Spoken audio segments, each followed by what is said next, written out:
নমস্কার বন্ধুরা, গল্পের ঝুলিতে সকলকে স্বাগত। আজকে নিয়ে এসেছি বিপ্রদাস গল্পের চতুর্থ পর্ব। অমর কথাশিল্পী শরৎচন্দ্র চট্টোপাধ্যায়ের একটি কালজয়ী উপন্যাস বিপ্রদাস গল্পের চতুর্থ পর্ব আজকে আমি আপনাদের কাছে পাঠ করে শোনাব। ইতিপূর্বে আমি কিন্তু প্রথম, দ্বিতীয়, তৃতীয় পর্ব আপলোড করেছি। যারা এখনও গল্পটি শোনেননি তারা চটপট করে শুনে নিন। আজকে পাঠ করে শোনাব বিপ্রদাসের চতুর্থ পর্ব। পুরো গল্পটি শোনার অনুরোধ রইল। হঠাৎ পরমাসির সঙ্গে হাওড়া স্টেশনে বন্দনার যখন দেখা হইয়া গেল, তখন বোম্বাই যাওয়া বন্ধ করিয়া তাহাকে বাড়ি ফিরাইয়া আনা মাসির কষ্টসাধ্য হইল না। তিনি মেয়ের বিবাহ উপলক্ষে স্বামীর কর্মস্থল উত্তর পশ্চিমাঞ্চল থেকে দেশে আসিতেছিলেন। মাসির প্রস্তাবে রাজি হওয়ার আসল কারণটা ছাড়া আরও একটা হেতু ছিল এখানে, তাহা প্রকাশ করা প্রয়োজন।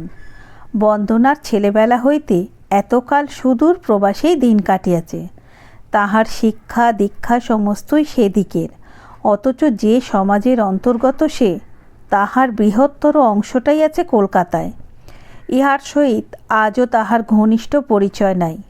সামান্য পরিচয় যেটুকু, সে শুধু খবরের কাগজ, মাসিক পত্র ও সাধারণ সাহিত্যের গল্প উপন্যাসের সহযোগে। কলকাতায় সর্বদা আনাগোনা যাহাদের, তাহাদের মুখে মুখে অনেক তথ্য মাঝে মাঝে তাহার কানে আসে। অ্যানিটা চ্যাটার্জি MA, বিনিতা ব্যানার্জি BA, অনুসুয়া চিত্রলেখা, প্রিয়ঙ্বদা প্রভৃতি বহু জমকালো নাম ও চমকানো কাহিনী, বিংশ শতাব্দীর অত্যাধুনিক মনোভাব ও রোমাঞ্চকর জীবনযাত্রার বিবরণ।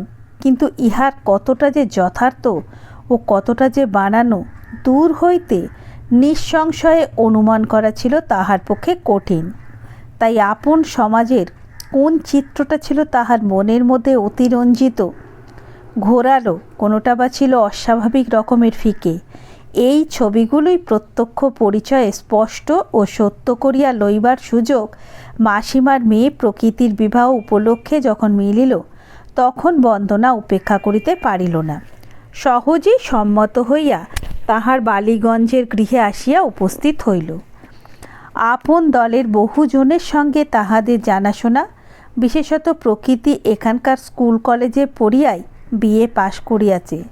তাহার নিজের বন্ধু ও বান্ধবীর সংখ্যা নিতান্ত অকিঞ্চিৎকর নয়। আসিয়া পর্যন্ত এই দলের মাঝখানেই বন্দনার এই কয়দিন কাটিল। পিতা অনাথ রায় বোম্বাইয়ে ফিরিয়া গেলেন, কিন্তু সুধীর রহিল কলকাতায়। আসন্ন বিবাহের আনন্দোৎসব নিত্যই চলিয়াছে।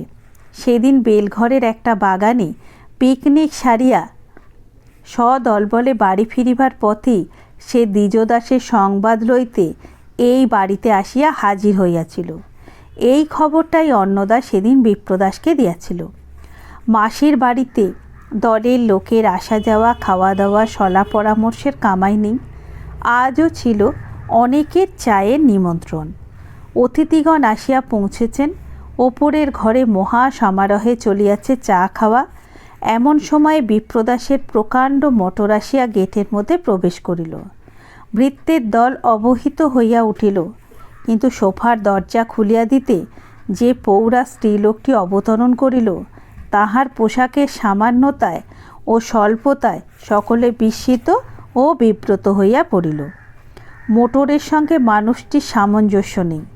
অন্নদার পরনে ছিল সাদা থান, তেমনি একটা সাদা মোটা চাদর গায়ে জড়ানো, পা খালি, হাত খালি, মাথায় আঁচলটা কপালের অর্ধেকটা চাপা গিয়াছে। সে নিজেও যেন সলজ্জ সংকোচে কিছু জড়সড়।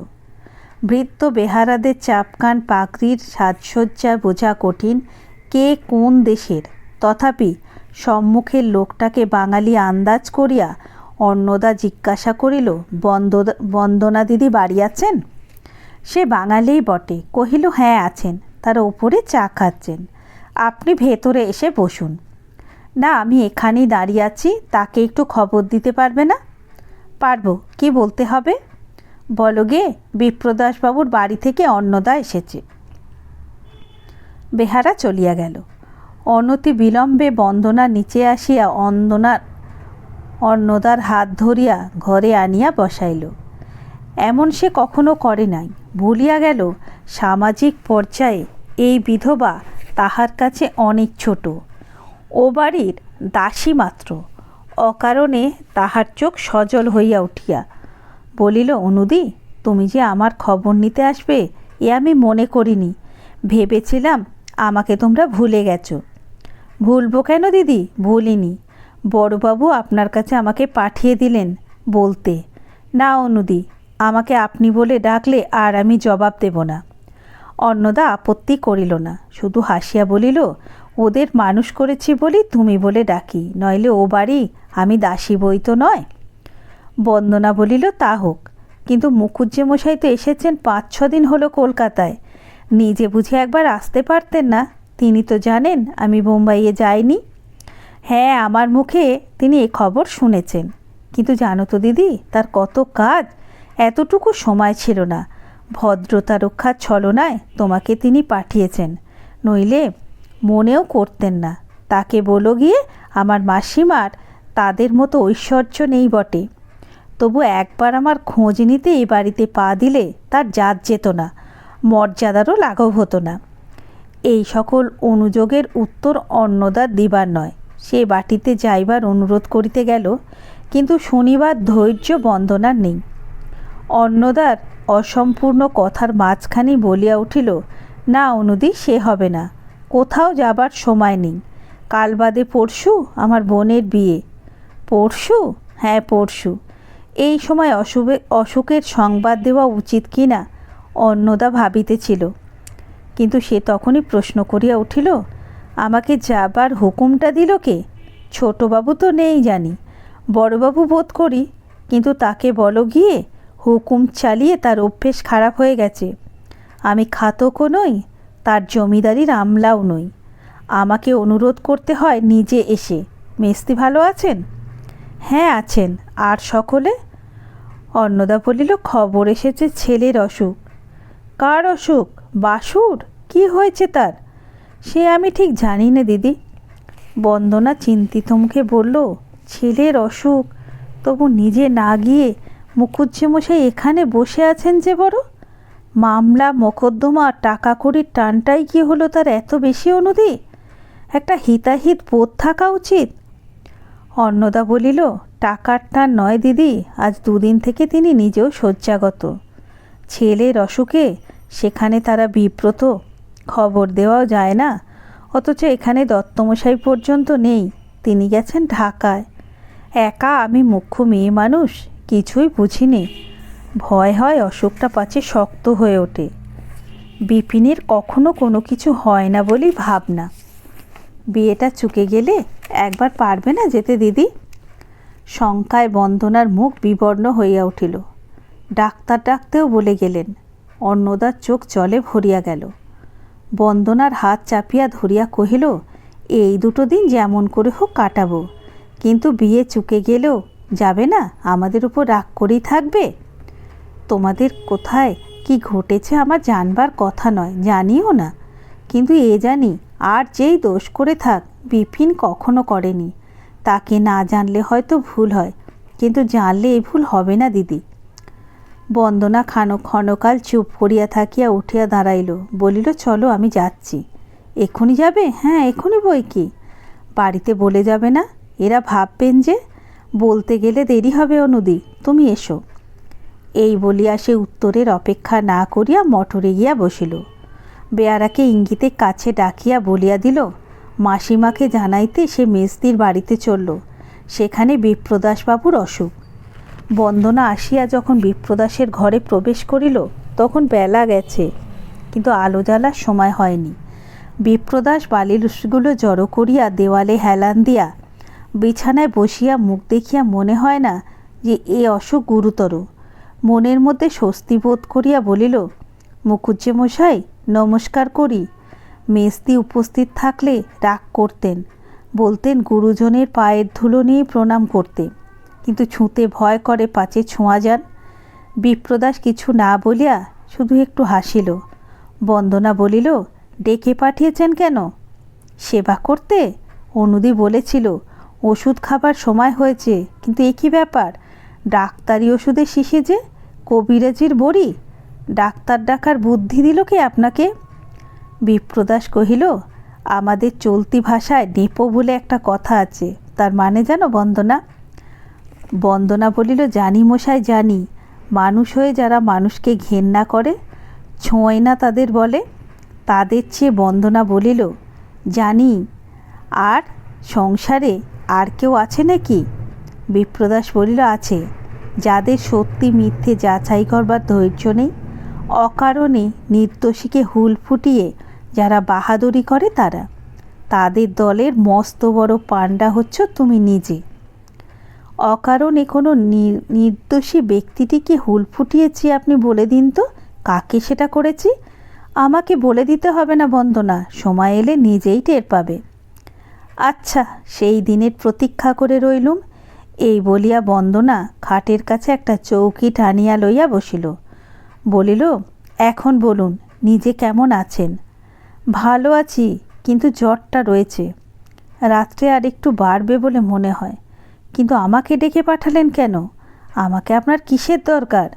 দরকার আমার নয়, অনুদিদির। সেই ভয় পেয়েছে। তার মুখে শুনলাম পরশু তোমার বোনের বিয়ে, চুকে গেলে একদিন এসো। আমার জবানি তোমার মেজদি কিছু খবর পাঠিয়েছেন, সেগুলো তোমাকে শোনাবো। আজ পারেন না? না, আজ নয়। বন্দনা মিনিট দুই চুপ করিয়া বসিয়া রহিল। তারপরে কহিল, মুখুজ্জে মশাই, অসুখ আপনার বেশি নয়, দুদিনই সেরে উঠবেন।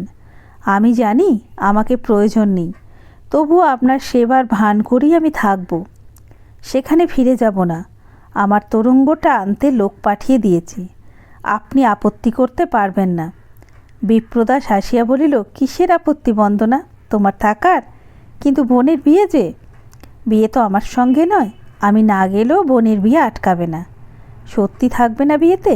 না। কিন্তু এরই জন্যে যে কলকাতায় রয়ে গেলে? বন্দনা কহিল, যাচ্ছিলুম বোম্বাই, স্টেশন থেকে ফিরে এলুম। কিন্তু ঠিক এই জন্যই নয়, দূরে থাকি, আপন সমাজের প্রায় কাউকে চিনি না। মুখে মুখে কত কথা শুনি, গল্প উপন্যাসে কত কি পড়ি, তাদের সঙ্গে নিজেকে মিলিয়ে নিতে পারিনি। মনে হয় বুঝিবা আমরা সমাজ ছাড়া এক ঘরে। মাসিমা ডাকলেন, ভাবলুম প্রকৃতির বিয়ের উপলক্ষে দৈবাত সে সুযোগ মিলল যদি, তা হচ্ছে ভালোই। তো এখন আর পাবো না, তাই ফিরে এলুম মুখুজ্জেমশাই। বিপ্রদাস সহাস্যে কহিল, কিন্তু সেই বিয়েটাই যে বাকি এখনও। দলের লোকেদের চেনবার সুযোগ পেলে কই? সুযোগ পুরো পাইনি সত্যি, কিন্তু যতটা পেয়েছি সেই আমার যথেষ্ট। নিজের সঙ্গে এদের কতখানি মিলল বন্দনা, শুনতে পারি কি? বন্দনা হাসিয়া ফেলিয়া বলিল, আপনি সেরে উঠুন, তারপরে বিস্তারিতভাবে শোনাবো আপনাকে। চাকরে আলো জ্বালিয়া দিয়া গেল। শিয়রের জানলাটা বন্ধ করিয়া বন্দনা ওষুধ খাওয়াইল। কহিল, আর বসে নয়, এবার আপনাকে শুতে হবে। এই বলিয়া এলোমেলো বিছানাটা ঝাড়িয়া পরিষ্কার করিয়া বালিশগুলো ঠিক করিয়া দিল। বিপ্রদাস শুইয়া পড়িলে পা হইতে বুক পর্যন্ত চাদর দিয়া ঢাকিয়া দিয়া বলিল, সেরে উঠে নিজেকে শুদ্ধসূচি করে তুলতে না জানি কত গোবর গঙ্গা জল আপনার যে লাগবে। বিপ্রদাস দুই হাত প্রসারিত করিয়া বলিল, এত? কিন্তু আশ্চর্য এই যে, সেবা যত্ন করতেও একটু জানো দেখছি। জানি একটু। না মুখুজ্জেমশাই, এ চলবে না। আমাদের সম্বন্ধে আপনাকে আর একটু খোঁজ খবর নিতে হবে। অর্থাৎ? অর্থাৎ আমাদের নিন্দেই যদি করেন সজ্ঞানে করতে হবে। এমন ধারা চোখ বুজে যা তা বলতে আমি দেব না। বিপ্রদাসের মুখে পরিহাসের হাসি। কহিল, এ আমাদের কারা বন্দনা? কাদের সম্বন্ধে আরও একটু খোঁজখবর নিতে হবে? যাদের থেকে এইমাত্র পালিয়ে এলে তাদের? কে বলল আমি পালিয়ে এলুম? আমি বলছি। জানলেন কি করে? জানলুম তোমার মুখ দেখে। বন্দনা ক্ষণকাল তার মুখের প্রতি চাহিয়া থাকিয়া কহিল, দ্বিজুবাবু একদিন বলেছিলেন, দাদার চোখে কিছুই এড়ায় না। কথাটা যে কতখানি সত্যি আমি বিশ্বাস করিনি। আপনার অসুখ আমি চাইনি, কিন্তু এ আমাকে সত্যিই উদ্ধার করেছে। সত্যি পালিয়ে এসে আমি বেঁচে গেছি। যে কটা দিন আপনি অসুস্থ আমি আপনার কাছেই থাকব, তারপরে সোজা বাবার কাছে চলে যাব। মাসির বাড়িতে আর ফিরব না। দূর থেকে যাদের দেখতে চেয়েছিলাম তাদের দেখা পেয়ে গেছি। এমন ইচ্ছে আর নেই যে একটা দিনের জন্য ওদের মধ্যে গিয়ে কাটিয়ে আসি। বিপ্রদাস নীরবে চাহিয়া রহিল। বন্দনা বলিতে লাগিল, ওদের শুধু শাড়ি গাড়ি আর মিথ্যে ভালোবাসার গল্প। কোথায় নৈনি আর কোথায় মুসৌরির হোটেল আমিও জানি নে, কিন্তু ওদের মুখে মুখে তার কি যে নোংরা চাপা ইঙ্গিত শুনতে শুনতে ইচ্ছে হতো কোথাও যেন ছুটে পালিয়ে যাই। আজ এই ঘরের মধ্যে বসে মনে হচ্ছে যেন এই কটা দিন অবিশ্রাম এলোমেলো ধুলোবালি ঘূর্ণিঝড়ের মধ্যে আমার দিনরাত কেটেছে। এর ভেতর ওরা বাঁচে কী করে মুখুজ্জেমশাই? বিপ্রদাস বলিল, সে রহস্য আমার জানার কথা নয়। মরুভূমির মধ্যে কবরগুলো যেমন টিকে থাকে বোধ করি তেমন করে। বন্দনা নিঃশ্বাস ফেলিয়া বলিল, দুঃখের জীবন। ওদের না আছে শান্তি, না আছে কোনো ধর্মের বালাই। কিছু বিশ্বাস করে না, কেবলই তর্ক করে। একটু থামিয়া বলিল, খবরের কাগজ পড়ে, ওরা জানে অনেক। পৃথিবীর কোথায় কী নিত্য ঘটছে কিছুই ওদের অজানা নয়। কিন্তু আমি তো সব পড়তে পারিনি, তাই অর্ধেক কথা বুঝতেই পারতুম না। শুনতে শুনতে যখন অরুচি ধরে যেত তখন আর কোথাও সরে গিয়ে নিঃশ্বাস ফেলে বাঁচতুম। কিন্তু তাদের তো ক্লান্তি নেই, তারা বকতে বকতে সবাই যেন মেতে উঠত। কিন্তু তোমার বাবা কাছে থাকলে সুবিধে হতো বন্দনা। খবরের কাগজের সব খবর তাকে জিজ্ঞাসা করলেই টের পেতে, ওদের কাছে ঠকতে হতো না। বন্দনা হাসি মুখে সায় দিয়া বলিল, হ্যাঁ, বাবার সেবাতি কাছে। সমস্ত খবর খুঁটিয়ে না পড়ে তার তৃপ্তি নেই। কিন্তু আমাদের মেয়েদের তাতে দরকার কি বলুন তো? কি হবে জেনে পৃথিবীর কোথায় কি দিনরাত ঘটছে? এ কথা তোমার মেস্তির মুখে শোভা পায় বন্দনা, তোমার মুখে নয়। এই বলিয়া বিপ্রদাস হাসিল। বন্দনা বলিল, তারা কি আমার মেস্তির চেয়ে বেশি জানে মনে হয়? একটুও না। শূন্য কলসি বলেই মুখ দিয়ে তাদের এত আওয়াজ বার হয়। তাদের আর কিচ্ছু না জেনে থাকি এই খবরটা জেনে নিয়েছে মুখুজ্জেমশাই। কিন্তু জ্ঞান তো চাই, না চাইনি। জ্ঞানের আস্ফালনে মুখের মধু তাদের বিষ হয়ে উঠেছে। জানে তারা আমার মেস্তির মতো সবাইকে ভালোবাসতে জানে, পারে। তারা মেস্তির মতো ভক্তি করতে পারে না। ওদের বন্ধুই কি কেউ আছে? মনে হয় না কেউ আছে। কেউ নেই এমন পরস্পরের বিদ্বেষ। তাদের অভাবটাই কি কম? বাইরের জাঁকজমক বোঝাই যাবে না, ভেতরটা ওদের এত ফোঁপড়া। কিসের জন্য ওদের এত মাতামাতি? সমস্ত ভেতরটা যে একেবারে ঘুম ধরে গেছে, ঘুম ধরে ঝাঁঝরা হয়ে গেছে। বিপ্রদাস হাসিয়া বলিল, হয়েছে কি বন্দনা, এত রাগ কিসের? কেউ টাকা ঠকিয়ে নেয়নি তো? না, ঠকিয়ে নেয়নি, ধার নিয়েছে। কত? বেশি না, 400-500। তাদের নাম জানো তো? জানতুম, কিন্তু ভুলে গেছি। এই বলিয়া বন্দনা হাসিয়া ফেলিল। কহিল, ছি ছি, এত অল্প পরিচয়ে যে কেউ কারো কাছে টাকা চাইতে পারে আমি ভাবতেও পারিনি। বলতে মুখে বাধে না, লজ্জার ছায়া এতটুকু চোখে পড়ে না। এ যেন তাদের প্রতিদিনের ব্যাপার। এ কী করে সম্ভব হয় মুখুজ্জেমশাই? বিপ্রদাসের মুখ গম্ভীর হইল। কিছুক্ষণ স্তব্ধ থাকিয়া কহিল, তোমার মনটাকে তারা বড় বিষিয়ে দিয়েছে বন্দনা। কিন্তু সবাই অমনি নয়। ওই মাসিমার দলটাই তোমাদের সমস্ত দল নয়। যারা বাইরে রয়ে গেল, খুঁজলে হয়তো তাদের একদিন দেখা পাবে। বন্দনা বলিল, পাই ভালোই, তখন ধারণা আমার সংশোধন করব।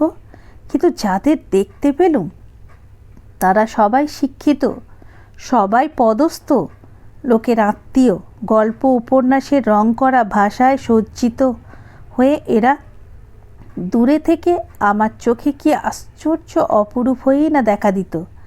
মনে গর্বের সীমা ছিল না। ভাবতুম আমাদের মেয়েদের পিছিয়ে পড়া দুর্নাম এবার ঘুচল। আমার সেই ভুল এবারে ভেঙেছে মুখুজ্জেমশাই। বিপ্রদাস সহাস্যে কহিল, ভুল কিসের? এরা যে দ্রুত এগিয়ে চলছেন এ তো মিথ্যে নয়। শুনিয়া বন্দনা হাসিল, বলল, না, মিথ্যে হবে কেন? সত্যি। তবু আমার সান্ত্বনা এই যে সংখ্যায় এরা অত্যন্ত স্বল্প। এদের গড়ের মাঠের মনুমেন্টের ডগায় ঠেলে তুলে হট্টগোল বাঁধানো যেমন নিষ্ফল তেমনি হাস্যকর। বিপ্রদাস বলিল, এ হচ্ছে তোমার আর এক ধরনের গোঁড়ামি। স্বধর্ম ত্যাগের বিপদ আছে বন্দনা, সাবধান। বন্দনা এ কথায় কান দিল না, বলিতে লাগিল, এই নগণ্য দলের বাইরে রয়েছে বাংলার প্রকাণ্ড নারী সমাজ। এদের আমি আজও দেখিনি, বাইরে থেকে বোধ করি দেখাও মেলে না। তবু মনে হয় বাতাসের মতো এরাই আছে বাঙালির নিঃশ্বাসে মিশে। জানি এদের মধ্যে আছে ছোট, আছে বড়। বড় দৃষ্টান্ত রয়েছে আমার মেজদি, তার শাশুড়িতে। এবার কলকাতায় আসা আমার সার্থক হলো মুখুজ্জেমশাই। আপনি হাসছেন যে? ভাবছি টাকার শোকটা মানুষকে কীরকম বক্তা করে তোলে। এই দোষটা আমারও আছে কি না? কোন টাকার শোক? সেই 500? তাই তো মনে হচ্ছে। বন্দনা হাসিয়া বলিল, টাকার জন্যে আর ভাবনা নেই। আপনাকে সেবা করার মজুরি হিসাবে ডবল আদায় করে ছাড়ব। আপনি না দেন, মায়ের কাছে আদায় করে নেব। অন্নদা ঘরে ঢুকিয়া বলিল, 8টা বাজে, বিপিনের খাবার সময় হলো। বন্দনা ব্যস্ত হইয়া বলিল, চলো অনুদি, যাচ্ছি। কেমন যাই মুখুজ্জেমশাই? বিপ্রদাস হাসিয়া বলিল, যাও, কিন্তু সেবা ত্রুটি হলে মজুরি কাটা যাবে। ত্রুটি হবে না মশাই, হবে না, বলিয়া সে হাসি মুখে বাহির হইয়া গেল। বন্দনা বলিল, খাবার হয়ে গেছে, নিয়ে আসি? বিপ্রদাস হাসিয়া বলিল, তোমার কেবলই চেষ্টা হচ্ছে আমার জাত মারার, কিন্তু সন্ধ্যা আহ্নিক এখনও করিনি। আগে তার উদ্যোগ করিয়ে দাও। আমি নিজে করে দেব মুখুজ্জেমশাই, নইলে কে আর আছে এখানে যে করে দেবে? কিন্তু মার পুজোর ঘরে যেতে পারবো না, গায়ে জোর নেই। এই ঘরে করে দিতে হবে। আগে দেখব কেমন আয়োজন করো, খুঁত ধরবার কিছু থাকে কি না। তখন বুঝে দেখব খাবার তুমি আনবে না আমাদের বামুন ঠাকুর আনবে। শুনিয়া বন্দনা পুলকে ভরিয়া গেল। বলিল, এই শর্তেই আমি রাজি, কিন্তু এক্সামিনে পাস যদি হই তখন কিন্তু মিথ্যার ছলনায় ফেল করাতে পারবেন না, এই কথাটা আমাকে দিন। দিলুম কথা, কিন্তু আমাকে নিজের হাতে খাইয়ে কি তোমার এত লাভ, তা আমি বলবো না। এই বলিয়া বন্দনা দ্রুত প্রস্থান করিল। মিনিট 10 মধ্যে সে স্নান করিয়া প্রস্তুত হইয়া একটি জলপূর্ণ ঘটি লইয়া প্রবেশ করিল। ঘরের যে দিকটায় খোলা জানলা দিয়ে পূবে রোদ আসিয়া পড়িয়াছে, সেই স্থানটি জল দিয়া ভালো করিয়া মার্জনা করিয়া নিজের আঁচল দিয়া মুছিয়া লইল। পুজোর ঘর হইতে আসন, কোষাকুষি প্রভৃতি আনিয়া সাজাইল। ধূপদানি আনিয়া ধূপ জ্বালাইল। তারপরে বিপ্রদাসের ধুতি, গামছা এবং হাত মুখ ধোবার পাত্র আনিয়া কাছে রাখিয়া দিয়া বলিল, আজ সময় নেই ফুল তুলে এনে মালা গেঁথে দেবার, নইলে দিতুম। কাল এই ত্রুটি হবে না, কিন্তু আধ ঘন্টা সময় দিলুম, এর বেশি নয়। এখন বেজেছে 9টা, ঠিক 9:30টায় আবার আসব। এর মধ্যে আপনাকে কেউ বিরক্ত করবে না। আমি চললুম। এই বলিয়া সে দ্বার রুদ্ধ করিয়া দিয়া প্রস্থান করিল। বিপ্রদাস কোনো কথা না বলিয়া শুধু চাহিয়া রহিল। আধ ঘণ্টা পরে বন্দনা যখন ফিরিয়া আসিল, তখন সন্ধ্যা বন্দনা সমাপ্ত করিয়া বিপ্রদাস একটি আরাম চৌকিতে হেলান দিয়া বসিয়াছে। পাস না ফেল মুখুজ্জেমশাই? ফার্স্ট ডিভিশনে পাস। আমার মাকেও হার মানিয়েছ। কার সাধ্য বলে তোমাকে ম্লেচ্ছদের স্কুল কলেজে পড়ে বিএ পাশ করেছ। এবার তাহলে খাবার আনি? আনো, কিন্তু তার আগে এগুলো রেখে এসোগে, বলিয়া বিপ্রদাস কোষাকুষি প্রভৃতি দেখাইয়া দিল। এ আর আমাকে বলে দিতে হবে না মশাই, জানি, বলিয়া পুজোর পাত্রগুলি সে হাতে তুলিয়া লইয়াছে। এমন সময়ে ঘরের বাইরে বারান্দায় অনেকগুলো উঁচু ঘোরালি জুতোর খুটখুট শব্দ একসঙ্গে কানে আসিয়া পৌঁছল, এবং পরক্ষণে অন্নদা দ্বারের কাছে মুখ বাড়াইয়া বলিল, বন্দনা দিদি, তোমার মাসি এবং তাহার 2-3টে অল্প বয়সী মেয়ে একেবারে ভেতরে আসিয়া পড়িলেন। বিপ্রদাস দাঁড়াইয়া উঠিয়া অভ্যর্থনা করিল, আসুন। মাসি বলিলেন, নিচে থেকেই খবর পেলুম বিপ্রদাসবাবু ভালো আছেন। বিপ্রদাস কইল, হ্যাঁ আমি ভালো আছি। আগন্তুক মেয়েরা বন্দনাকে দেখিয়া যৎপরনাস্তে বিস্মিত হইল। পায়ে জুতো নাই, গায়ে জামা নাই, ভিজে চুলে গরদে শাড়ি ভিজিয়াছে, এলো কালো চুলের রাশি পিঠের পরে ছড়ানো, দুই হাতে পুজোর জিনিসপত্র। তাহার এই মূর্তি তাহাদের শুধু অদৃষ্টপূর্ব অপরিচিত নয়, অভাবনীয়। বন্দনা বলিল, আপনারা দৌড় ছেড়ে একটু সরে দাঁড়ান, এগুলো রেখে আসি গে। একটি মেয়ে বলিল, ছোঁয়া যাবে বুঝি? হ্যাঁ বলিয়া বন্দনা চলিয়া গেল। ক্ষণেক পরে সে সেই বেশেই ফিরিয়া আসিয়া বিপ্রদাসের চেয়ারের ধার ঘেঁষিয়া দাঁড়াইল। মাসি বলিলেন, আমাদের না জানিয়ে তুমি চলে এলে, সেই জন্য রাগ করিনি, কিন্তু আজ তোমার বোনের বিয়ে, তোমাকে যেতে হবে।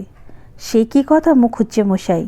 ওরা বলে মেয়েদের জুতো পরা আপনি দেখতে পারেন না। ওরা ভুল বলে, যেমন বলে তোমার হাতে আমি খেতে পারি না। বন্দনা বিস্মিত হইয়া প্রশ্ন করিল, ভুল হবে কেন মুখুজ্জে মশাই? আমার হাতে খেতে সত্যিই তো আপনার আপত্তি ছিল।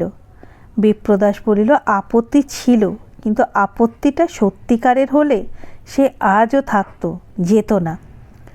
কথাটা বন্দনা বুঝিল না, কিন্তু বিপ্রদাসের উক্তি অসত্য বলিয়া মনে করাও কঠিন।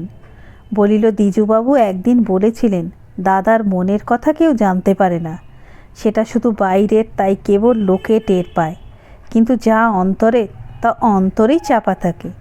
মুখুজ্জে মশাই, এ কি সত্যি?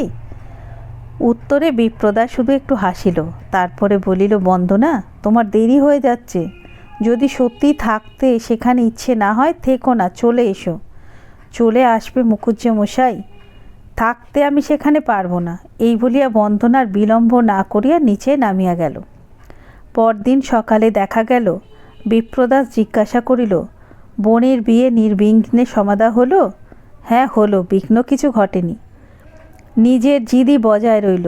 মাসির অনুরোধ রাখলে না? কত রাত্রে ফিরলে? রাত্রি তখন 3টে। মাসির কথা রাখা চলল না, রাত্রেই ফিরতে হলো। একটুখানি থামিয়া বোধহয় বন্দনা ভাবিয়া বলিল, বলা উচিত হবে কি না সেটা ভাবিয়া লইল। তারপরই সে বলিতে লাগিল, মাত্র কয়েক ঘন্টা ছিলুম, কিন্তু কাজ করে এসেছি অনেক। 1 বছরে যা করতে পারিনি, মিনিট 5-6টা হয়ে গেল। সুধীরের সঙ্গে সব সম্পর্ক শেষ করে এলুম। বিপ্রদাস আশ্চর্য হইয়া বলিল, বলো কি? হ্যাঁ তাই, কিন্তু ওকে অকুলে ভাসিয়ে দিয়ে আসিনি। আজ সকালে যে মেয়েটিকে দেখেছিলেন, তার নাম হেমনলিনী রায়, ওর জিম্মাতেই সুধীরকে দিয়ে এলুম। আবার আমার সেই মুম্বাইয়ের কার্ডে কথাই মনে পড়ে, তার মতো ওদের ওখানেও ভালোবাসার টানাপোড়েনে দেখতে দেখতে মানুষের ভবিষ্যৎ গড়ে ওঠে, আবার ভাঙেও তেমনি। গড়তেও সময় নেই, ভাঙতেও সময় লাগে না। নিঃশব্দে ঘর থেকে বাহির হইয়া গেল। পরদিন বিকেলের দিকে বন্দনা আসিয়া বলিল, মুখুজ্জে মশাই, আবার চললুম মাসিমার বাড়িতে। এবার আর ঘণ্টা কয়েকের জন্যে নয়, এবার যতদিন না মাসি আমাকে বোম্বাই পাঠানোর ব্যবস্থা করেন ততদিন। অর্থাৎ আর্জেন্ট টেলিগ্রাম এসেছে, বাবার হুকুম, কালই সকালবেলা মাসি গাড়ি পাঠাবেন আমাকে নিতে। বিপ্রদাস কহিল, অর্থাৎ বোঝা গেল তোমার মাসির প্রতিশোধ নেবার অধ্যাবসায় এবং বুদ্ধি আছে। এই বোধহয় তারই প্রিপেড টেলিগ্রামের জবাব। কই দেখি কাগজটা। না, সে আপনাকে দেখাতে পারবো না। শুনিয়া বিপ্রদাস ক্ষণকাল স্তব্ধ হইয়া রইল। তারপর ঈষৎ হাসিয়া বলিল, ভগবান যে কারো দর্প রাখেন না, এ তারই নমুনা। এতদিন ধারণা ছিল আমাকে জড়ানো যায় না, কিন্তু দেখছি যায়। অন্তত তেমন লোকও আছে। তোমার মাসির মাথায় এই ফন্দিও খেলেছে। দাও না পড়ে দেখি অভিযোগটা কতখানি গুরুতর, বলিয়া সে হাত বাড়াইল। এবার বন্দনা কাগজখানা তাহার হাতে দিল। রায় সাহেবের সুদীর্ঘ টেলিগ্রাম। সমস্তটা আগাগোড়া পড়িয়া সেটা ফিরিয়া দিয়া বিপ্রদাস বলিল, মোটের ওপর তোমার বাবা অসঙ্গত কিছুই লেখেননি। নিঃস্বার্থ পরোপকারের বিপদ আছে। অসুস্থ আত্মীয়কে সেবা করতে আসাটাও সংসারে সহজ কাজ নয়। বন্দনা প্রশ্ন করিল, আপনি আমাকে মাসির বাড়িতেই ফিরে যেতে বলেন? সেই তো তোমার বাবার আদেশ বন্দনা। এ তো বলরামপুরে মুকুজ্জে বাড়ি নয়। হুকুম দেওয়ার কর্তাও এই ক্ষেত্রে তোমার মুকুজ্জে মশাই নয়। মাসি আবার আদেশটা দিয়েছেন বাবার মুখ দিয়ে, অতএব মান্য করতে তো হবেই। বন্দনা বলিল, এ হলো আপনার মামুলি বচন। বাবা জানেন না কিছুই, তবু সেই আদেশ ন্যায় অন্যায় যাই হোক শুনতে হবে। মাসির বাড়িটা যে কি সে তো আপনি জানেন। বিপ্রদাস কহিল, জানিনি, কিন্তু তোমার মুখে শুনেছি সে ভালো জায়গা নয়। আমি সুস্থ থাকলে নিজে গিয়ে তোমাকে বোম্বাইয়ে পৌঁছে দিয়ে আসতুম, কিন্তু সেই শক্তি এখন আমার নেই। এই অবস্থায় আপনাকে ফেলে চলে যাব? যে মাসিকে চিনি নে তার চিতটাই বড় হবে। কিন্তু উপায় কি? উপায় এই যে আমি যাব না। তবে থাকো, বাবাকে একটা তার করে দাও। কিন্তু মাসি নিতে এলে কি তাকে বলবে? বন্দনা কহিল, যেতে পারবো না, শুধু এই কথাই বলবো, তার বেশি নয়। বিপ্রদাস বলিল, তোমার মাসি কিন্তু এতে নিরস্ত হবেন না। এবার হয়তো বাড়িতে আমার মাকে টেলিগ্রাম করবেন। এই সম্ভাবনা বন্দনার মনে আসে নাই। শুনিয়া উদ্বিগ্ন হইয়া উঠিল, বলিল, আপনি ঠিকই বলেছেন মুখুজ্জে মশাই, হয়তো কাজটা শেষ হয়েই গেছে, খবর দিতে মাসির বাকি নেই। কিন্তু কেন জানেন? বিপ্রদাস কহিল, জানা তো সম্ভব নয়, তবে এটুকু আন্দাজ করা যেতে পারে যে এতখানি উদ্যম তাহার নিঃস্বার্থ নয়, তোমার একান্ত কল্যাণের জন্যেও নয়। হয়তো কি একটা তাদের মনের মধ্যে আছে। বন্দনা বলিল, কি আছে সেটা আমি জানি। ভাইপো এসেছেন ব্যারিস্টারি পাশ করে, মাসি দিয়েছেন আমাদের আলাপ পরিচয় করিয়ে। দৃঢ় বিশ্বাস সেই আমার যোগ্য বর, কারণ বাবার আমি একমাত্র মেয়ে। যে সম্পত্তি তিনি রেখে যাবেন তার আয় উপার্জন না করলেও ভাইপোর অনায়াসে চলে যাবে। বিপ্রদাস কহিল, ভাইপোর কল্যাণ চিন্তা করা পিসির পক্ষ থেকে দোষের নয়। ছেলেটা দেখতে কেমন? ভালো। আমার মতো হবে? বন্দনা হাসিয়া বলিল, এটা হলো আপনার অহংকারের কথা। মনে বেশ জানেন এত রূপ সংসারে আর নেই। কিন্তু সে তুলনা করতে গেলে সংসারে সব মেয়েকেই যে আইবুড়ো থাকতে হবে মুখুজ্জে মশাই? কেবল আপনার পানে চেয়েই তাদের দিন কাটাতে হবে? তবু বলবো, দেখতে অশোককে ভালোই, খুঁত খুঁত করা অন্তত আমার সাজে না। তাহলে পছন্দ হয়েছে বলো? যদি হয়েও থাকে সেই পছন্দের কেউ দোষ দেবে না বলতে পারি। এই বলিয়া বন্দনা হাসিয়া উঠিয়া দাঁড়াইল। কহিল, 5টা বাজল, আপনার বার্লি খাবার সময় হয়েছে, যাই আনি গে। ইতিমধ্যে অশোকের কথাটা আর একটু ভেবে রাখুন বলিয়া সে চলিয়া গেল। মিনিট 5 পরে সে যখন ফিরিয়া আসিল, তাহার হাতের উপর বাটিতে বার্লি, বরফের ভেতর রাখিয়া ঠান্ডা করা। লেবুর রস নিংড়াইয়া দিয়া কহিল, এর সবটুকু খেতে হবে, ফেলে রাখলে কিন্তু চলবে না। সেবা ত্রুটি দেখিয়ে কেউ যে আমার কৈফিয়ত চাইবে সে আমি হতে দেব না। বিপ্রদাস বলিল, জুলুমের বিদ্যেটি 16 আনায় শিক্ষে করে নিয়েছ, কারো কাছে ঠকতে হবে না দেখছি। বন্দনা বলিল, না, কেউ জিজ্ঞাসা করলে বলবো মুকুজ্জে মশাইয়ের ওপর হাত পাকিয়ে তারপরে পাকা হয়েছি। খাওয়া শেষ হইলে উচ্ছিষ্ট পাত্রটা হাতে করিয়া বন্দনা চলিয়া যাইতেছিল। ফিরিয়া দাঁড়াইয়া জিজ্ঞাসা করিয়া কহিল, আমার একটা কথার জবাব দেবেন মুখুজ্জে মশাই? কি কথা বন্দনা? সংসারে সকলের চেয়ে আপনাকে কে বেশি ভালোবাসে বলতে পারেন? পারি। বলুন তো তার নাম। তার নাম বন্দনা দেবী। শুনিয়া বন্দনার চক্ষের পলকে বাহির হইয়া গেল, কিন্তু মিনিট 15 পরে আবার ফিরিয়া আসিয়া বিছানের কাছে একটি চৌকি টানিয়া বসিল। বিপ্রদাস হাসিয়া জিজ্ঞাসা করিল, অমন করে ছুটে পালিয়ে গেলে কেন বলো তো? বন্দনা প্রথমে জবাব দিতে পারিল না, তারপর ধীরে ধীরে বলিল, কথাটা হঠাৎ কেমন সইতে পারলুম না মুখুজ্জে মশাই। মনে হলো যেন আমার কি একটা বৃষ্টির চুরি আপনার কাছে ধরা পড়ে গেছে, তাই এখনো মুখ তুলে চাইতে পারছো না। তা কেন পারবো না বলিয়া জোর করিয়া মুখ তুলিয়া বন্দনা হাসিতে গেল, কিন্তু সলজ্জ শরমে সমস্ত মুখখানি তাহার রাঙা হইয়া উঠিল। পরে আত্মসংবরণ করিতে করিতে বলিল, কি করে আপনি এ কথা জানলেন বলুন তো? বিপ্রদাস কহিল, এই প্রশ্ন একেবারে বাহুল্য বন্দনা। এতই কি পাষাণ আমি যে এইটুকু বুঝতে পারি না? তাছাড়া সন্দেহ যদিও কখনো থাকে, আজ তোমার পানে চেয়ে আর তো আমার নেই। বন্দনা আবার মুখ নিচু করিল। বিপ্রদাস বলিল, কিন্তু তাই বলে তা তো চলবে না বন্দনা। মুখ তুলে তোমাকে চাইতে হবে। লজ্জা পাবার পরে তুমি কিছুই করনি, লজ্জা পাবার মতো তুমি কিছুই করনি। আমার কাছে তোমার কোনো লজ্জা নেই। চাও মুখ তোলো, শোনো আমার কথা। এ সেই আদেশ। বন্দনা মুখ তুলিয়া চাহিল।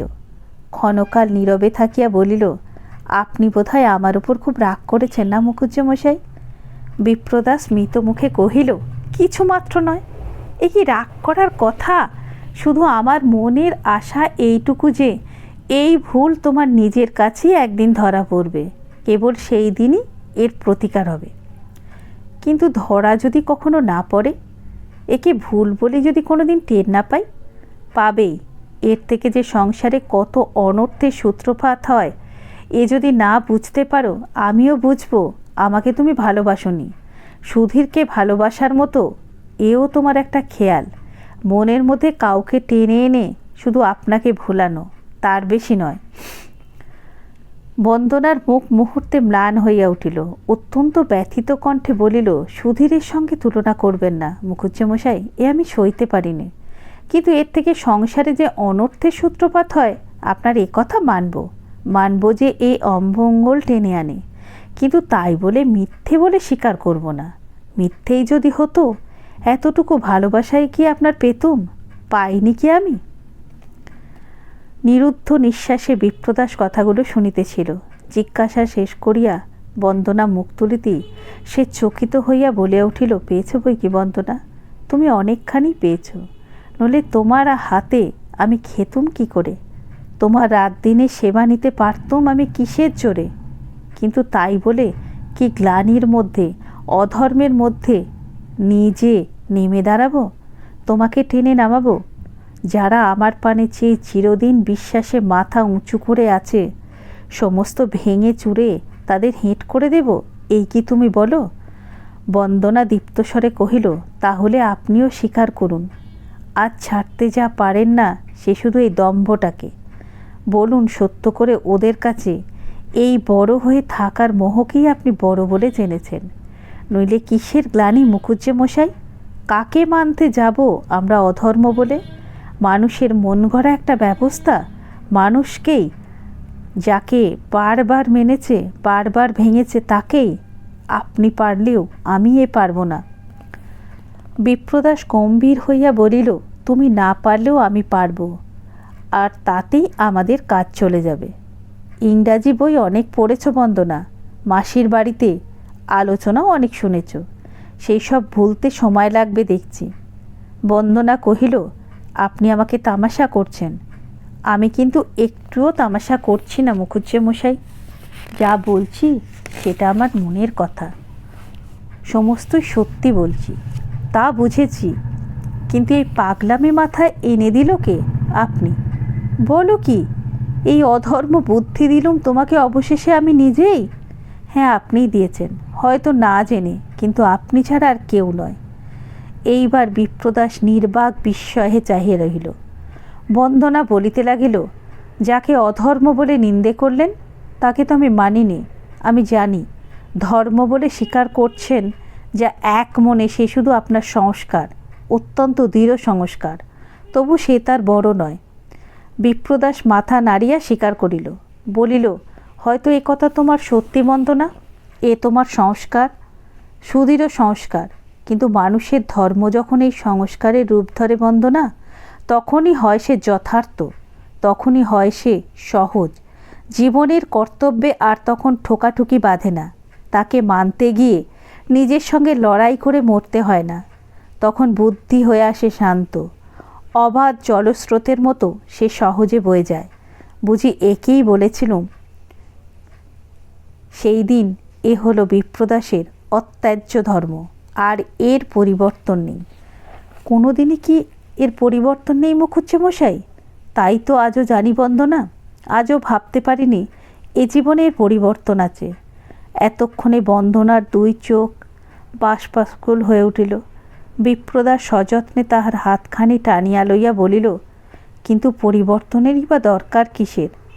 ভালো তোমাকে বেসেছি, রইল তোমার সে ভালোবাসা আমার মনের মধ্যে।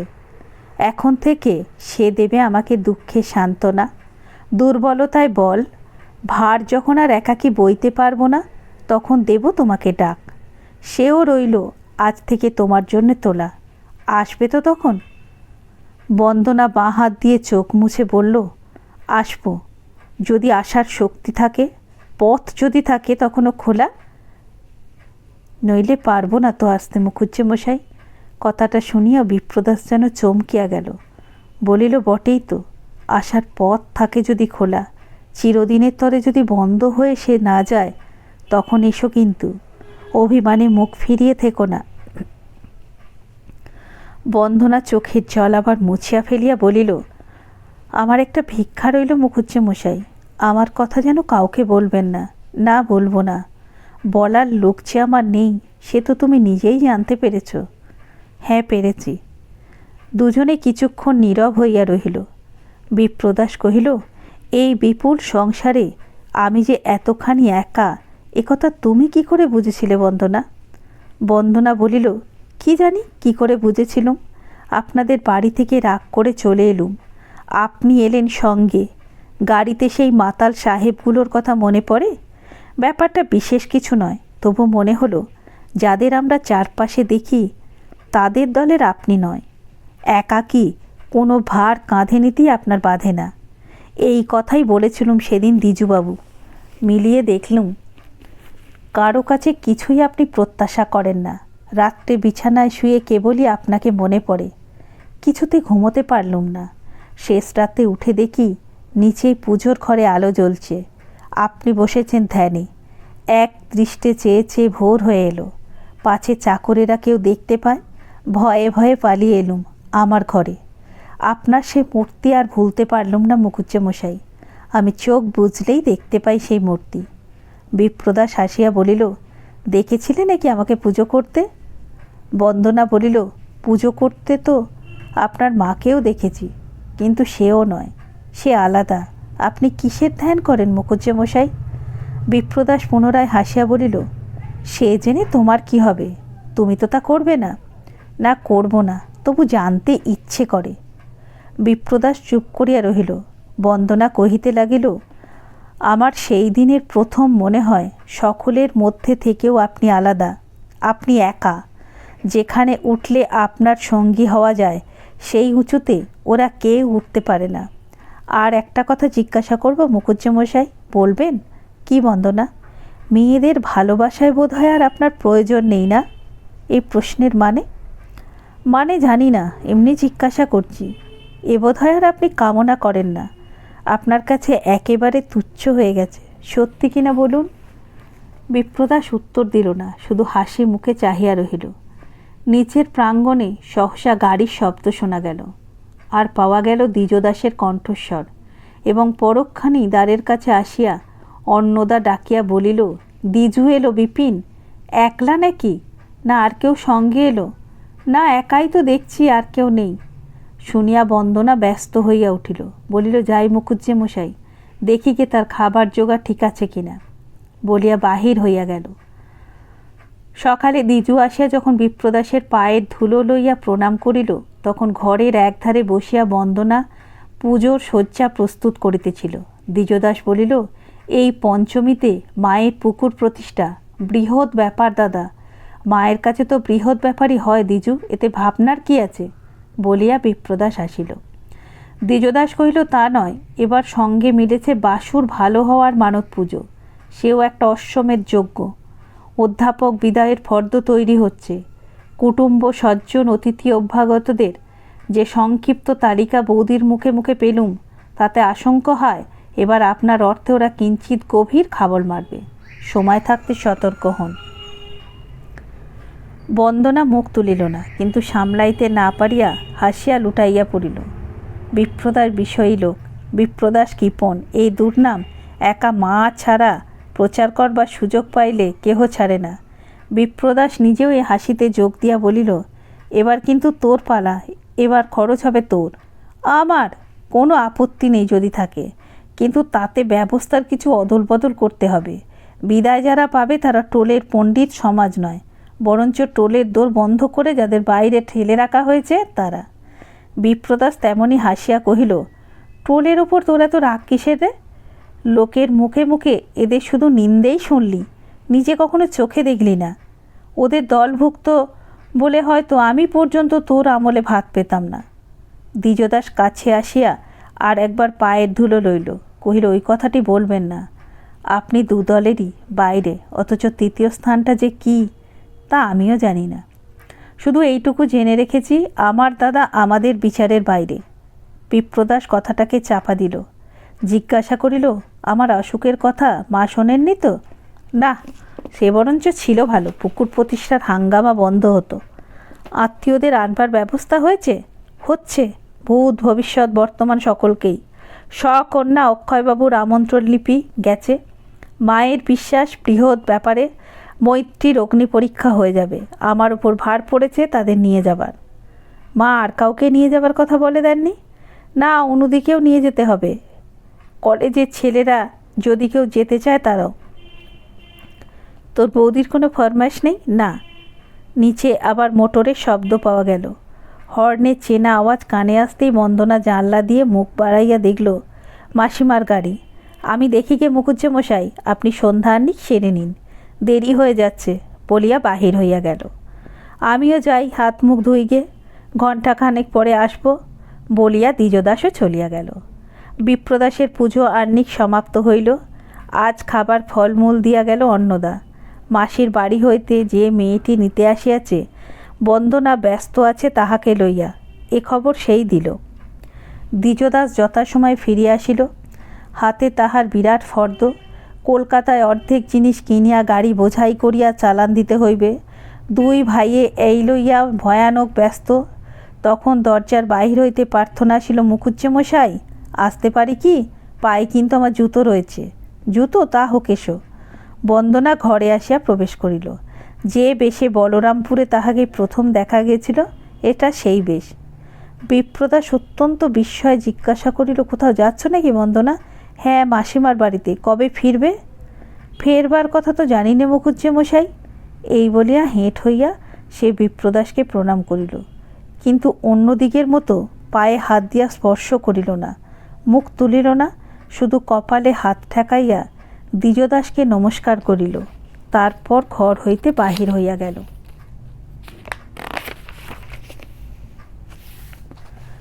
দ্বিজদাস জিজ্ঞাসা করিল, বন্দনা হঠাৎ চলে গেলেন কেন?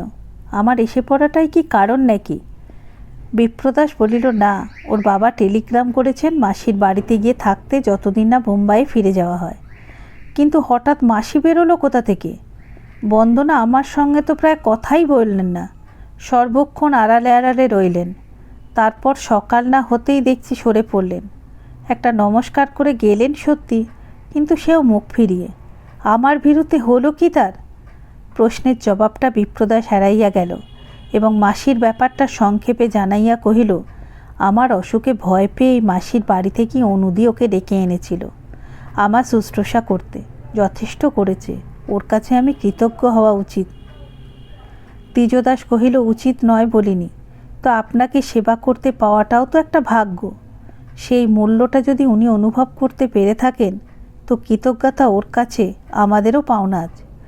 বিপ্রদাস সহাস্যে কহিল, তুই ভারী নরাধম। দ্বিজদাস বলিল, নরাধম কিন্তু নির্বোধ নই। আমার কথা যাক, কিন্তু এই সেবা করার কথাটা মায়ের কানে গেলে উনি চিরকাল আমাদের মাকেই কিনে রাখবেন।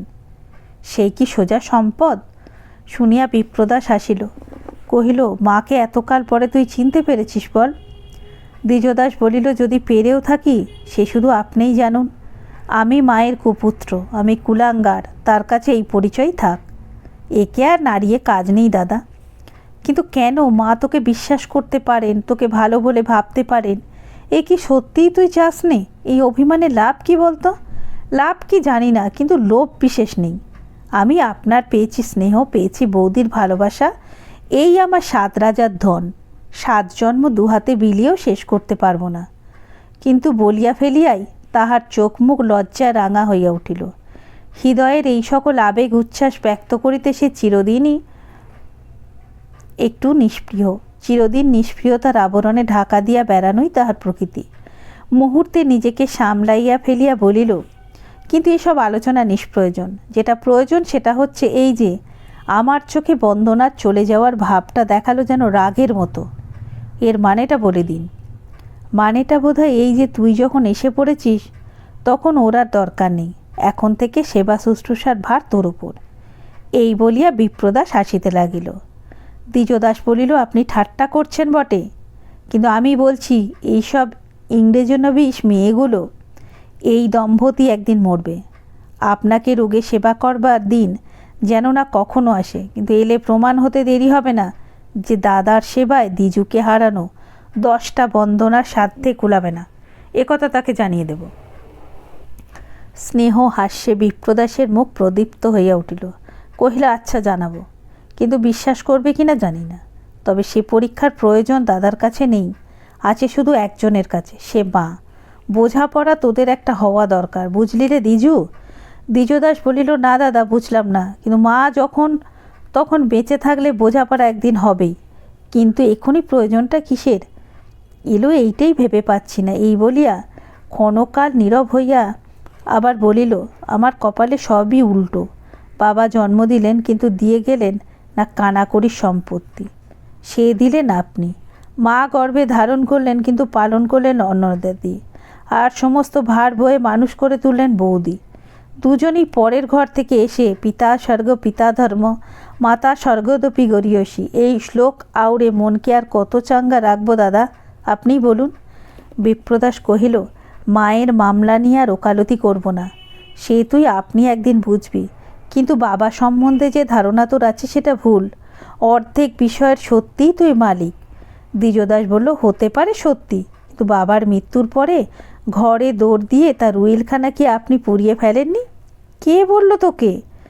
এতকাল যিনি আমাকে সকল দিক দিয়ে রক্ষা করে এসেছেন তার মুখেই শোনা। তা হতে পারে, কিন্তু তোর বৌদি তো সেই উইল পড়ে দেখেনি। এমন তো হতে পারে বাবা তোকেই সমস্ত দিয়ে গেছিলেন বলে রাগ করে আমি তা পুড়িয়েছি, অসম্ভব তো নয়। শুনিয়া কৌতুকের হাসিতে দ্বিজদাস প্রথমটা খুব হাসিয়া লইয়া কহিল, দাদা, আপনি কি কখনো মিথ্যে বলেন না? দাপরে যুধিষ্ঠিরের মিথ্যেটা নোট করে দিয়েছিলেন বেদব্যাস, আর কলিতে আপনারটা নোট করে রাখবো দ্বিজদাস। দুই হবে সমান। যা হোক, এটা বোঝা গেল বিপাকে পড়লে সবই সম্ভব। আর পাপ বাড়াবেন না। বলুন এখন থেকে কি আমাকে করতে হবে? আমাদের কারবার বিষয়াশয় সমস্ত তোকে দেখতে হবে। কিন্তু কেন, কিসের জন্য এত ভার আমি বইতে যাব? আমাকে বুঝিয়ে দিন। আপনি একা পারছেন না নাকি? অসম্ভব। আমি নিষ্কর্মা অপদার্থ হয়ে যাচ্ছি না, তবু মা জিজ্ঞাসা করলে তাকে জানিয়ে দেবেন পদার্থের আমার দরকার নেই, অপদার্থ হয়েই আমি দিন কাটিয়ে দেব, তাকে ভাবতে হবে না। আপনি থাকতে টাকা করি বিষয় সম্পত্তির বোঝা আমি বইব না। শেষে কি আপনার মতো ঘোরতরি বিষয় হয়ে উঠব নাকি?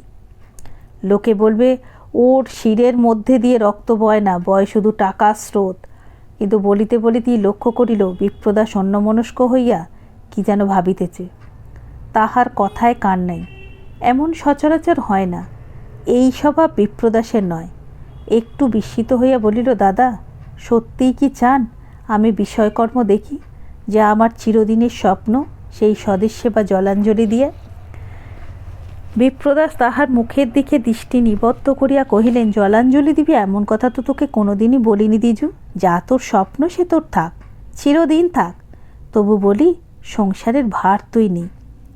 কিন্তু কেন বলুন তো? কারণ না জানলে আমি কিছুতেই কথা মানব না।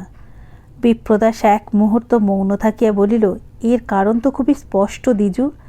আজ আমি আছি, কিন্তু এমন তো ঘটতে পারে আর আমি নেই।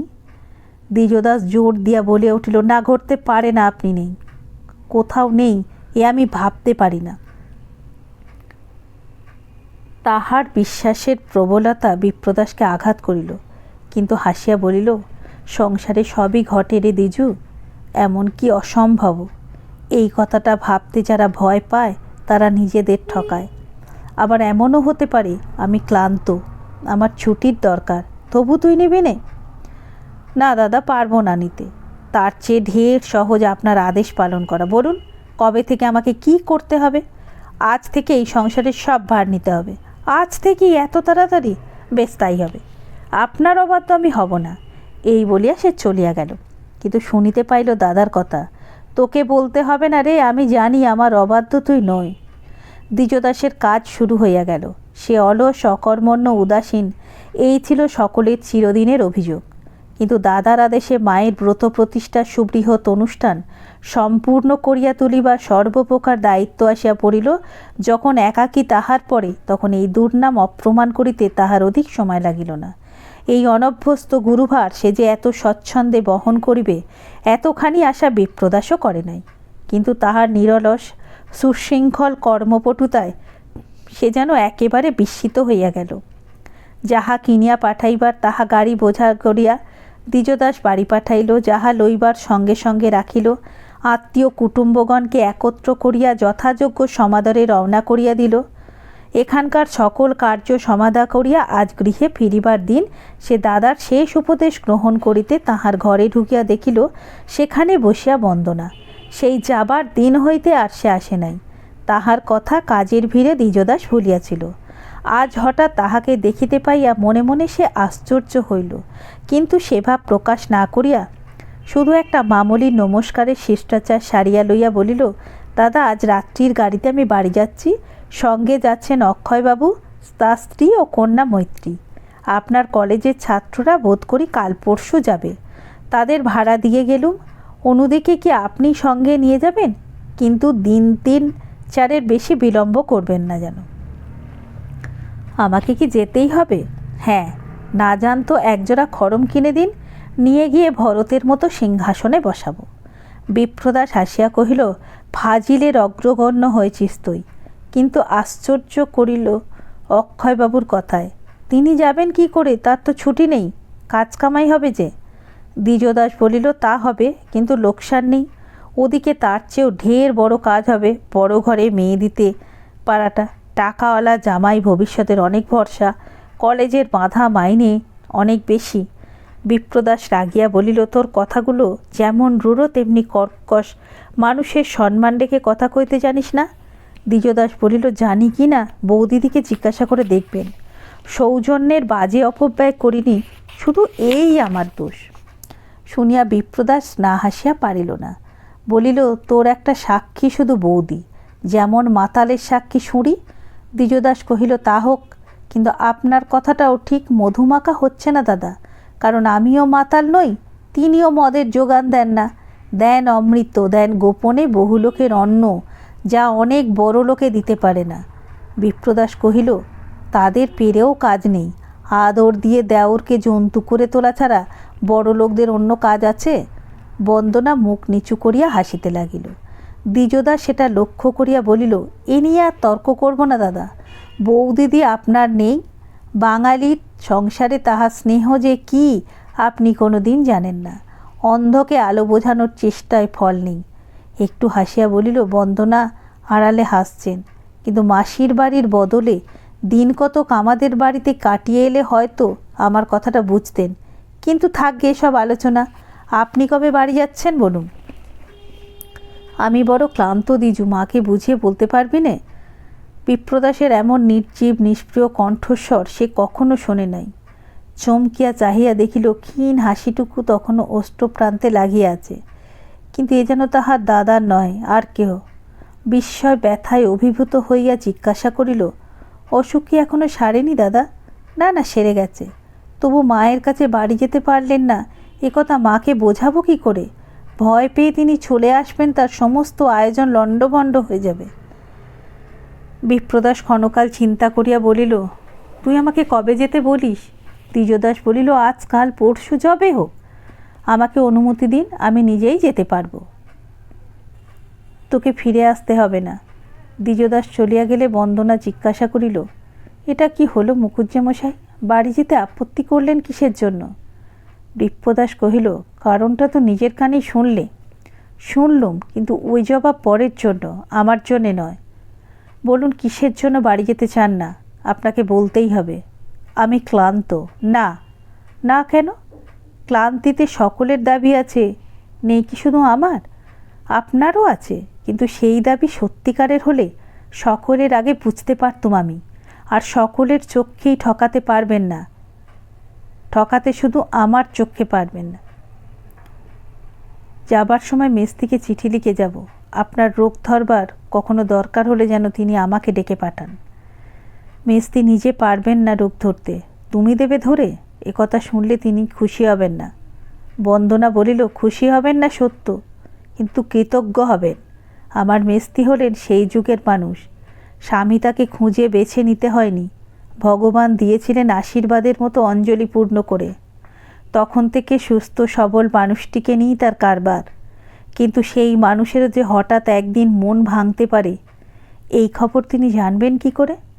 বিপ্রদাস কথা না কহিয়া শুধু একটুখানি হাসিল। বন্দনা বলিল, আপনি হাসলেন যে বড়? বিপ্রদাস বলিল, হাসি আপনি আসে বন্দনা, স্বামী খুঁজে বেছে নেবার অভিযানে আজ পর্যন্ত যাদের তুমি দেখতে পেয়েছ, তাদের বাইরে যে কেউ আছে এ তোমরা ভাবতে পারো না। সংসারে সাধারণ নিয়মটাই শুধু মানো, স্বীকার করতে চাও না তার ব্যতিক্রমটাকে। অথচ এই ব্যতিক্রমটার জেরেই টিকে আছে ধর্ম, টিকে আছে পুণ্য, আছে কাব্য সাহিত্য, আছে অবিচলিত শ্রদ্ধা বিশ্বাস। এ না থাকলে পৃথিবীটা যেত একেবারে মরুভূমি হয়ে। এই সত্যটা আজও জানো না।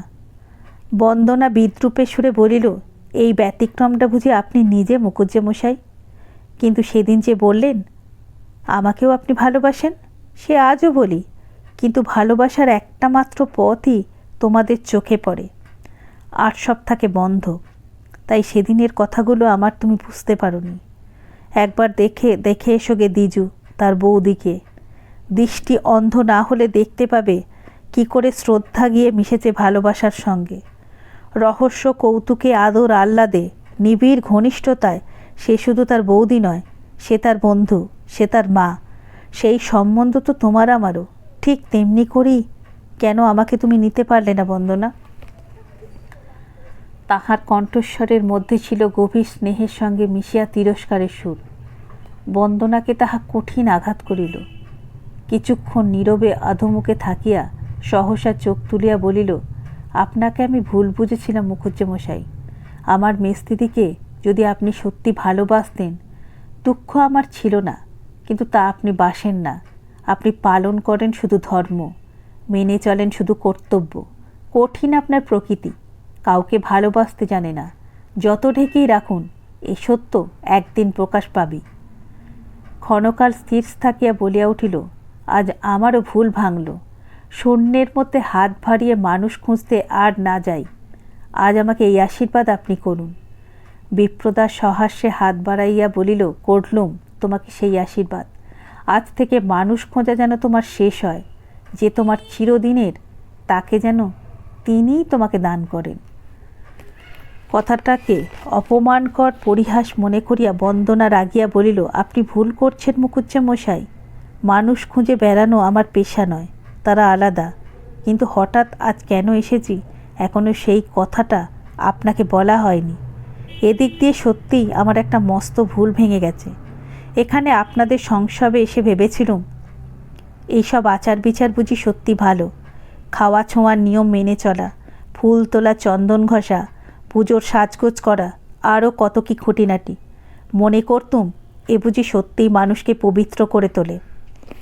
কিন্তু এবার মাসিমার বাড়িতে গিয়ে সে মূরতা ঘুচেছে। দিন কয়েক কি পাগলামি না করেছিলাম মুখুজ্জেমশাই, যেন সত্যি এসব বিশ্বাস করি, যেন আমাদের শিক্ষায় সংস্কারে সত্যিই কোথাও এর থেকে প্রভেদ নেই। এই বলিয়া সে জোর করিয়া হাসিতে লাগিল।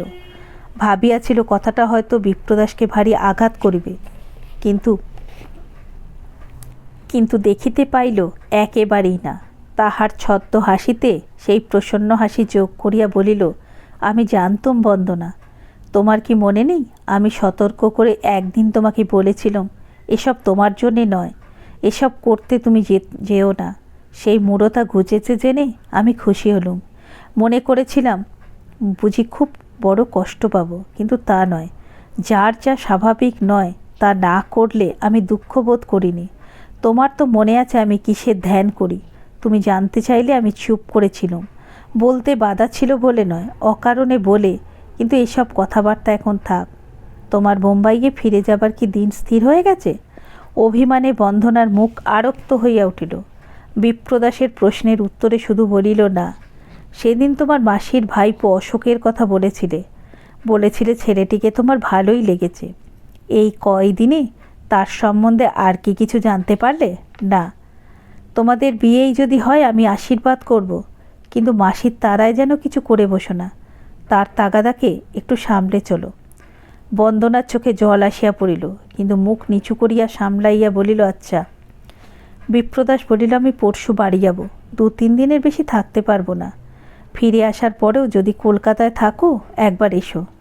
বন্দনা মুখ নিচু করিয়াই ছিল, মাথা নাড়িয়া কি একটা জবাব দিল, তাহার স্পষ্ট অর্থ বোঝা গেল না। বিপ্রদাস কহিল, শুনলে তো, আমার ছুটি মঞ্জুর হলো। এখন থেকে সব ভার দ্বিজুর। সংসারের খানিতে বাবা আমাকে ছেলেবেলাতেই জুড়ে দিয়েছিলেন। এখন কখনো কোনো অবকাশ পাইনি কোথাও যাবার। আজ মনে হচ্ছে যেন নিঃশ্বাস ফেলে বাঁচব। এবার বন্দনা মুখ তুলিয়া জিজ্ঞাসা করিল, সত্যিই কি নিঃশ্বাস ফেলার এতই দরকার হয়েছে মুখুজ্যেমশাই? সত্যিই কি আজ আপনি এতই ক্লান্ত, এতই শ্রান্ত? বিপ্রদাস এই প্রশ্নের উত্তরটা এড়াইয়া গেল। বলিল, ভালো কথা বন্দনা। আমার অসুখে তোমার সেবার উল্লেখ করে বলেছিলুম, তোমার কাছে তাদের কৃতজ্ঞ থাকা উচিত। এর অর্ধেক তারা কেউ পারত না। দ্বিজু কৃতজ্ঞতা স্বীকার করেও তোমাকে বলতে বলেছে, যদি সে সময় কখনো আসে, দাদার সেবায় তার সমকক্ষ হওয়া 10টা বন্দনার সাথেও কুলাবে না। বন্দনা বলিল, তাকেও বলবেন। শর্ত আমি স্বীকার করে নিলুম। পরীক্ষার দিন যদি কখনো আসে, তখন যেন তার দেখা মেলে। শুনিয়া বিপ্রদাস হাসি মুখে বলিল, দেখা মিলবে বন্দনা। সে পিছোবার লোক নয়, তাকে তুমি জানো না। জানি মুখুজ্যেমশাই, ভালো করেই জানি। আপনার কাজে তার প্রতিযোগিতা করা সত্যিই বন্দনার শক্তিতে কুলোবে না। ভাতৃগর্বে বিপ্রদাসের মুখ প্রদীপ্ত হইয়া উঠিল। কহিল, জানো বন্দনা, দ্বিজু আমার সাধু লোক। আপনার চেয়েও সাধু? হ্যাঁ, আমার চেয়েও। এই বলিয়া বিপ্রদাস এক মুহূর্ত ইতস্তত করিয়া কহিল, কিন্তু সে বলছিল তুমি নাকি তার উপর রাগ করে আছো, কথা কওনি কেন? কথা কইবার দরকার হয়নি মুখুজ্যেমশাই। বিপ্রদাস হাসিয়া বলিল, তবেই তো দেখছি তুমি সত্যিই রাগ করে আছো। কিন্তু একটা কথা আজ তোমাকে বলি বন্দনা, দ্বিজুর ব্যবহারটা রুক্ষ। কথাগুলো সর্বদা বড় মোলায়েম হয় না, কিন্তু তার এই কর্কশ আবরণটা ঘুচিয়ে যদি কখনো তার দেখা পাও, দেখবে এমন মধুর লোক আর নেই। কথাটা আমার বিশ্বাস করো। এমন নির্ভর করবার মানুষ কিন্তু তুমি সহজে খুঁজে পাবে না। বন্দনা আর একবার একদিকে চাহিয়া রহিল, উত্তর দিল না। হঠাৎ একসময় উঠিয়া পড়িয়া বলিল, গাড়ি অনেকক্ষণ দাঁড়িয়ে আছে মুখুজ্যেমশাই, আমি যাই। যদি থাকতে পারি আপনি ফিরে এলে দেখা করব, যদি না পারি এই আমার শেষ নমস্কার রইল। এই বলিয়া হেঁট হইয়া পায়ের ধুলো মাথায় লইয়া সে দ্রুত প্রস্থান করিল। একটা কথা বলবার সে বিপ্রদাসকে অবকাশ দিল না। বারান্দা পার হইয়া সিঁড়ির মুখে আসিয়া সবিস্ময়ে দেখিতে পাইল, দ্বিজদাস দাঁড়াইয়া আছে হাত জোর করিয়া। বন্দনা হাসিয়া ফেলিয়া বলিল, এ আবার কি? একটা মিনতি আছে, দাদাকে সঙ্গে নিয়ে আপনাকে আমাদের দেশের বাড়িতে একবার যেতে হবে। আমাকে সঙ্গে নিয়ে যেতে হবে এর হেতু? দ্বিজদাস কহিল, বলবো বলেই দাঁড়িয়ে আছি। একদিন বিনা আহ্বানেই আমাদের বাড়িতে পায়ের ধুলো দিয়েছিলেন, আজ আবার সেই দয়া আপনাকে করতে হবে। বন্দনা এক মুহূর্ত ইতস্তত করিল, তারপর বলিল, কিন্তু আমাকে যাবার নিমন্ত্রণ করেছে কে? মা, দাদা, না আপনি নিজে? আমি নিজেই করছি, কিন্তু আপনি তো ও বাড়িতে তৃতীয় পক্ষ, ডাকবার আপনার অধিকার কি? দ্বিজদাস বলিল, আর কোনো অধিকার না থাক, আমার বাঁচবার অধিকার আছে। এই অধিকারের এই আবেদন উপস্থিত করলুম, বলুন মঞ্জুর করলেন? একান্ত প্রয়োজন না হলে কোনো প্রার্থনাই আমি কারো কাছে করি না। বন্দনা বহুক্ষণ পর্যন্ত অন্যদিকে চাহিয়া রহিল, তারপরে বলিল, আচ্ছা তাই যাব, কিন্তু আমার মান অপমানের ভার রইল আপনার ওপর। দ্বিজদাস সকৃতজ্ঞ কণ্ঠে কহিল, আমার সাধ্য সামান্য, তবু নিলুম সেই ভার। বন্দনা বলিল, বিপদের সময় একথা ভুলবেন না যেন। না, ভুলব না।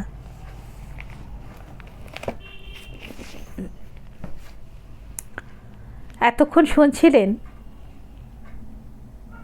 অমর কথাশিল্পী শরৎচন্দ্র চট্টোপাধ্যায় বিপ্রদাস উপন্যাসের 4র্থ পর্ব।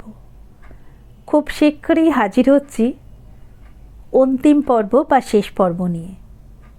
সঙ্গে থাকবেন, ভালো থাকবেন।